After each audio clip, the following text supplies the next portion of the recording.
אל תשליכני לעת זקנה, ככלות כוחי, אל תעזבני, אל תעזבני. מה לפי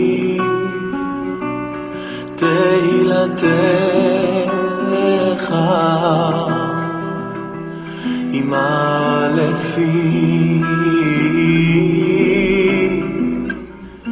תהילתך, מה לפי. דליה! דליה!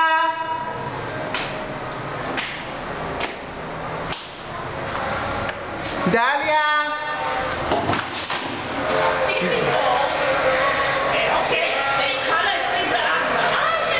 שלום, מה שלומך? באתי, תחסי את עצמך. תחסי את עצמך, תחסי את עצמך. בסדר, אולי תחסי את עצמך? ביי, ביי, ביי, ביי. תסגרי את הרדיו, דליה. בסדר, באתי לבדוק מה שלומך.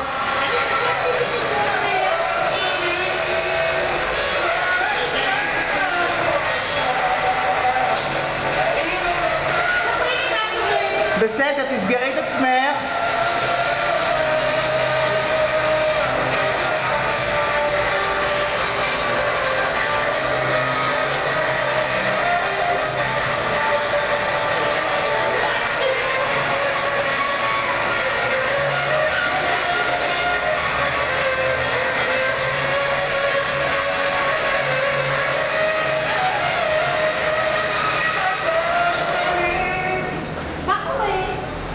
בסדר. באתי לראות מה שלומך ולהמשיך את הסיפור שלה.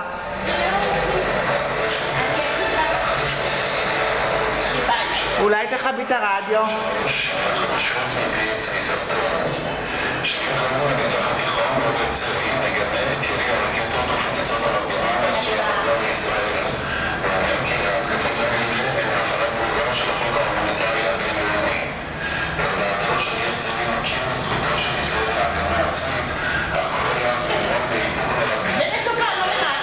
כן, כן.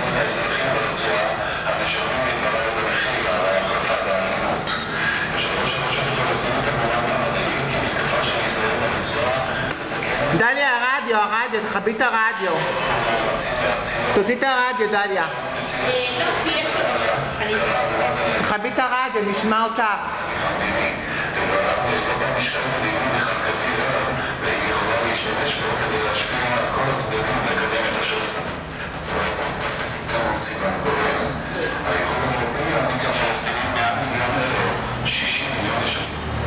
אוי יופי, אני שומעת אותך.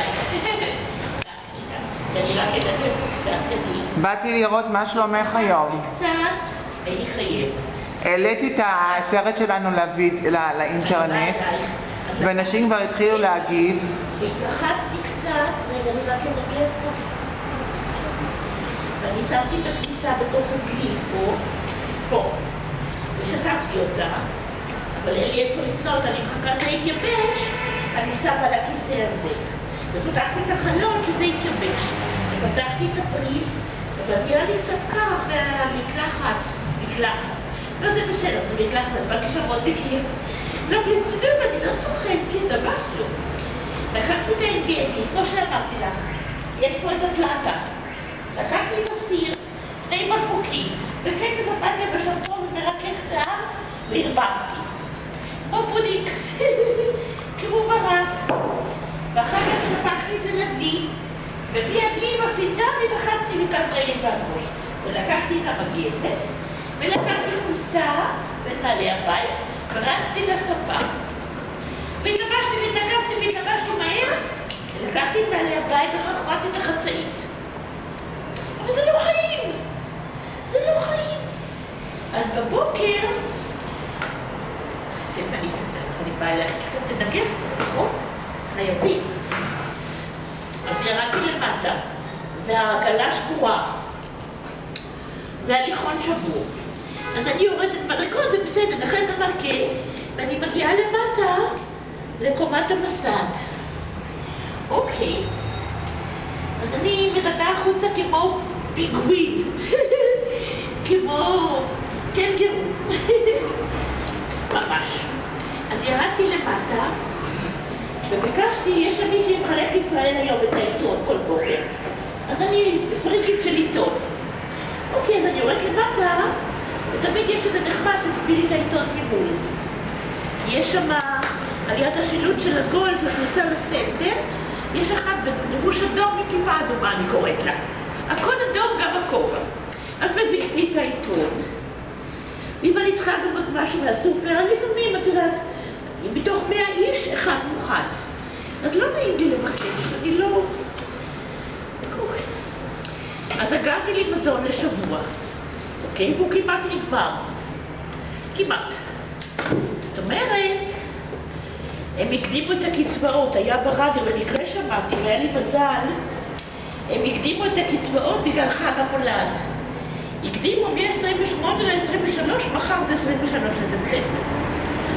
אז פעם היה חג קודם, בלי היה ראש השנה, היה חג של המוסלמים גם. אז הם אמרו ברדיו, להבדיל ממחר לחג המולד הם מקדימים. למחר. ואז אני לא ידעתי, לא הייתי בטוחה, ולא רציתי סתם כסף על מונית.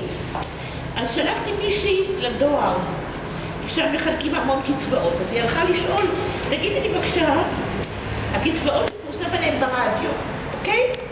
שומעת אותי? הכל, אני מצלמת אותך. לא, אני פוטו רצח. אז היא הלכה לשאול אם הקצבאות נגמר להם ברדיו, מחלקים אותם לשלוש, או שכל הקצבאות באותו תאריך. אז היא אמרה לה, פקידת עבודה בדואר אמרה לה לא, כל הקצבאות באותו תאריך, לא תהיה לפריט את זה לשלוש, אני מבינה, כל הקצבאות משולמות באותו יום. אז אני כבר, היה לי חור בהסכנה. אני הבנתי שזה מחר, כי במקרה שמעתי את ההודעה ברדיו, שלרגל חג המולד הקצבאות משולמות מחר. במקום 28, 5 קודם. אז אני שמתי לי בצד 15 שקל, זה הכסף האחרון שיש ממש. ונזהרתי לי להוציא ממנו שקל. תשבי, אני רוצה שתשבי. למה זה מדוע? כי אז... מתיש אותי, כל דבר מתיש אותי, כדי לטופל. אז אני יורד למטה. אז יש מיניבוס 66. הוא מגיע בדיוק עד סניף הבנק בכיכר המדינה, אוקיי? הוא שפך לי פה מים מלוכלכים. לא יאומן.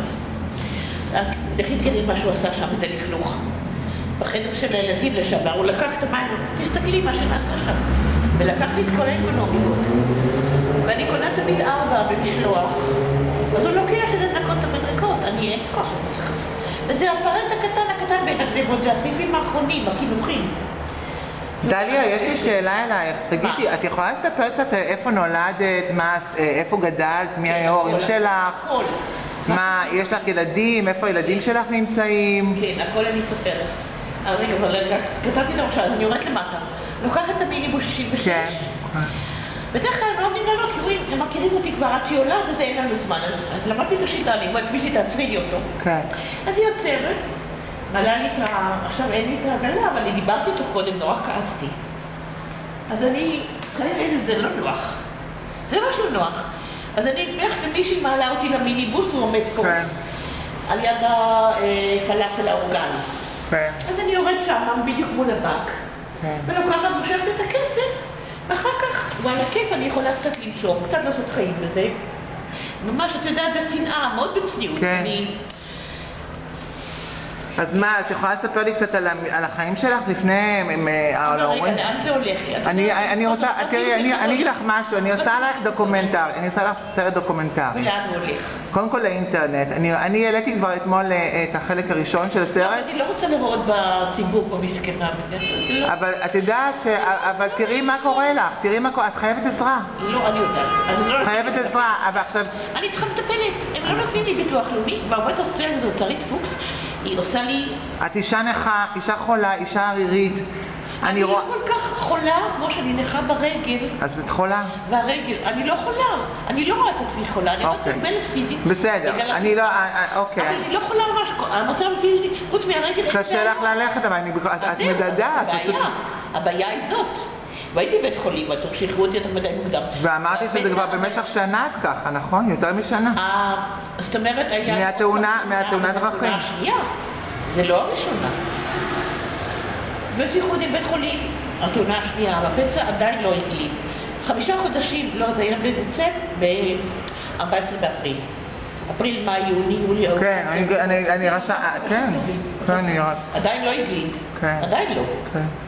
תגידי לי, הלכתי לרופא משפחה, ואני ביקשתי ממנו לעשות MRI. כן. הוא מאוד שחצן. והוא אומר לי, לכי לאורתופד. אמרתי, האורתופד היו בזמנוף, הם אמרו כנראה למגדל המאה באמת מירון. והרופאים הטובים שהיו פרשו לקליניקה פרטית. אז אמרתי, אתה יכול לתת לי טופס ל-MRI למכון מור? הוא אומר לו, תלכי לאורתופד. אמרתי, למה? אתה סתם מענה אותי. אתה יכול לתת לי את זה, עכשיו זה בסמכותך. אז הוא התחיל לצרוח עליי, ולמתי גם, נדהמתי. ולא, את הולכת לאורתופד. צלצלתי לשם, קשיים ביוגרפיים אטומים, חזרתי למות, אני רוצה טופס ל-MRI, מה כל כך מסובך? אתה רושם, נותן לי את החתימה ואני הולכת. לא, וצרח עליי בהיסטריה, אני לא נותן, אני לא יכול ואני לא נותן. ותשברי לך את הראש, תכין את הסיבה שאת רוצה. אני לא יודעת אם זו תשובה של רופא. זו תשובה של רופא. נשברתי, אני סובלת, אין לי כוח להתרוצץ, ממש לא. ואין לי גם תקציב מיותר למוניות, ממש לא. אז כתבתי ללשכת הבריאות המחוזית שהוא מתעלל בי. ויש להם, אני לא יודעת, זה הפרסטיזיה שלו, הוא לא רוצה לתת, מטעמי יוקרה רפואית, אני לא יודעת, אני משלמת קופת חולים דרך ביטוח לאומי. אין לי מושלם, אבל הוא חייב לתת את הבדיקה, נכון? הוא לא נותן. חודשים הוא לא נותן. זה עיקשות יוקרתית נטו גרייטה. איפה הילדים שלך אבל? איפה הילדים שלך? הילדים שלי, הם היו בארצות הברית, חזרו, נוסעים חוזרים, ומאז שאמא שלי נפטרה במאי 05, מאי יוני זה היה, זה כבר השנה החמישית. התחילו המאבקים על העיזבון. כל הציבור רואה אותי ואני... זה בושה וחרפה לכל הציבור. זה בושה וחרפה לכל הציבור שאת חיה בצורה כזאת, במצב כזה, כל כך הרבה שנים, ללא מים, ללא חשמל. זה בושה לכל החברה הישראלית, בושה לראש הממשלה, בושה לשר החוץ, בושה לנשיא המדינה, בושה לכולנו. את תהיה הקטגור שלנו. חסר מקרים וזזים כאלה, לא חסר, ממש לא. אבל את יודעת ש... זה בדיוק העניין. כל כך הרבה דברים שהם לא בסדר. בדיוק. המון לא בסדר, רק יש דברים הרבה יותר גרועים שלא בסדר. אבל אני רוצה להתמקד בך, זה הסיפור שלך, זה ההזדמנות שלך. אבל אני לא רואה אור בקצה המנהרה, אני לא רואה שאני... תשמעי, את התקשרתי... תראי, אז תדברי לצופים, אני רוצה שתדברי לצופים. אני התקשרתי אליו בבוקר, אמרתי לו, אודי, ואיתמר בוקר טוב. ביום שישי שעבר דיברתי איתך, וכמעט שבוע. אתה גר בת ים, טלפון 050-3677-878. כשהתחיל השיפוץ, אמרת לי להביא לך מכונת כביסה. אמרתי, מי ללמד? אני דיברתי עם אודי אתמול דרך אגב בטלפון. כן? כן? מה הוא אמר? הוא אמר שהוא מוכן לדבר איתי, ואמרתי לו שאני גם רוצה לצלם אותו, אז הוא לא הסכים כל כך להצטלם, אבל זהו. אמרת לו שהיית פה? כן, בהחלט. סליחה. אז אני התקשרתי לה בבוקר, אמרתי לו, אודי, יום שישי שעבר הבטחת לי, נכון? אמרת שבוע ביום ראשון השבוע, עם איתמר דיבר איתי, או אני באה איתו עם אבא, ואני אביא לך את העגלה, ואביא לך סמיכה, ומגבת. אני ביקשתי משהו דברים הכי גדולים. אמרתי, אני אחזיר לך, אל תשלם בשבילי, אני אחזיר לך, יום חמישי, כנראה כסף, או ביום שלישי, אני אחזיר לך. יעד דיבר על יום שלישי, עדיין לא ידעתי שהכסף ישתכם ביום חמישי. אז הוא אמר, בסדר, יום ראשון אנחנו באים, שאלתי איזה שעה. אמר בין 9 ל-10 בבוקר, לא הגיע.